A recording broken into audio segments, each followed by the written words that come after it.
I was working at a small hotel in Austria when an American family checked in and immediately asked if their room had a clear view of the Colosseum. I explained as politely as possible that the Colosseum is in Rome, which is in Italy, not Austria. The father frowned and said, "Europe is tiny. It's basically all one city." He then asked for a refund because our website didn't make that clear. A tourist from Arizona was visiting a fishing village in Norway. He stood on the pier, watched the sun dip below the horizon, and asked the locals completely seriously, "So what time do you guys turn the sun back on in the morning?" Someone told him it was on a timer controlled by the government. He nodded and said, "Makes sense. Solar regulations." I overheard a conversation in a cafe in Florence. An American woman waved down the waiter and asked if they had ranch dressing. The waiter said they had olive oil. She looked horrified and replied, "So what do you actually put on salads here?" The waiter just stared at her for a moment and walked away without answering. While guiding a tour at the Acropolis, an American man asked me why the ancient Greeks didn't bother to write their signs in English. He said if they wanted tourists, they really should have planned ahead. When I tried to explain timelines, he sighed and said, "Yeah, but still, missed opportunity." My cousin from Ohio came to visit me in London. She saw a sign that said, "Mind the Gap," and whispered nervously, "Is Gap a gang? Should we be worried?" She spent the rest of the ride gripping her bag tightly, just in case. A customer at a bookstore in Ireland once asked if we sold the Declaration of Independence.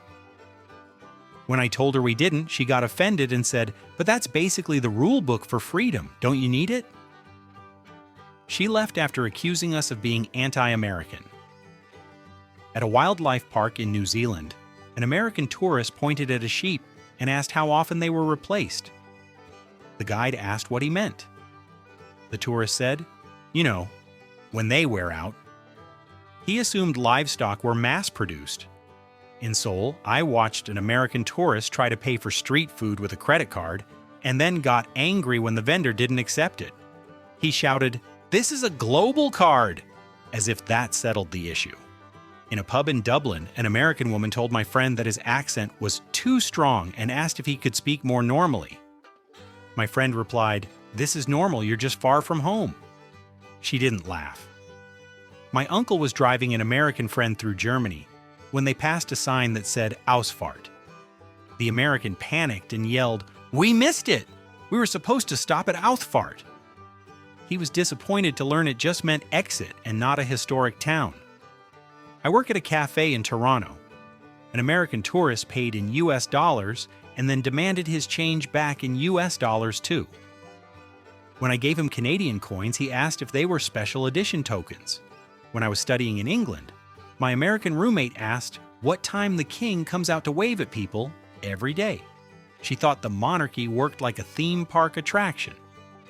An American couple on vacation in Spain complained that the entire town shut down in the afternoon. They said, "This would never happen back home. People should be working." The concept of a siesta personally offended them.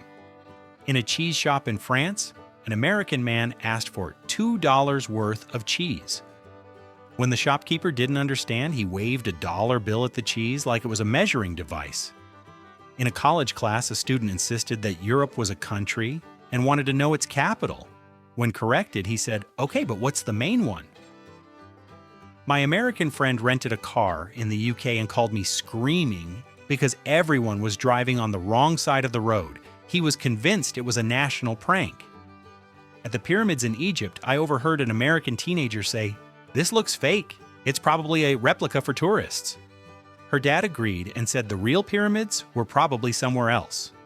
In Paris, an American tourist asked me for directions. When I replied in French, she rolled her eyes and said, "You don't have to pretend, just speak English." At the Berlin Wall, an American asked which side was built to keep Americans out. The guide had to pause before answering.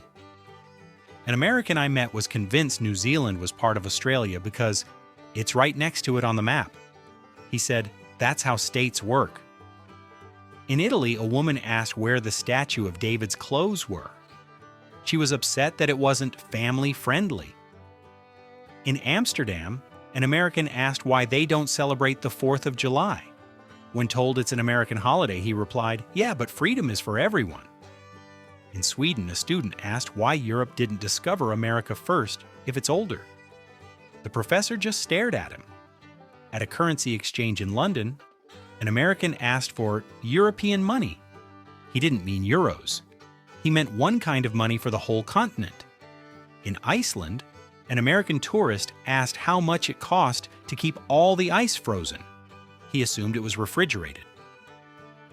A flight attendant friend told me an American passenger once asked if the plane could fly past Mount Rushmore on the way to Greece. In Scotland, an American loudly announced that Americans speak real English, and everyone else has accents. An old man replied, "We'll fix that once we're done inventing the language." In Thailand, an American complained the food was too foreign and was relieved to find a McDonald's nearby. At the Vatican, an American asked who the CEO was and how the Pope fit into the management structure. In Japan, an American complained that all the signs were in Japanese and said it was bad customer service. At the Great Wall of China, an American asked how long it took Mexican workers to build it. In South Korea, an American student refused to eat local food because it wasn't FDA approved and lived entirely on imported snacks. In Peru, an American tourist was furious there was no Wi-Fi at Machu Picchu and said the ruins were not tourist-ready. At a vineyard in France, an American tasted the wine and said, "It's fine, but have you tried light beer? That's real quality." The winemaker didn't say a word. He just stared into the distance, like his soul had briefly left his body. I was working at a small hotel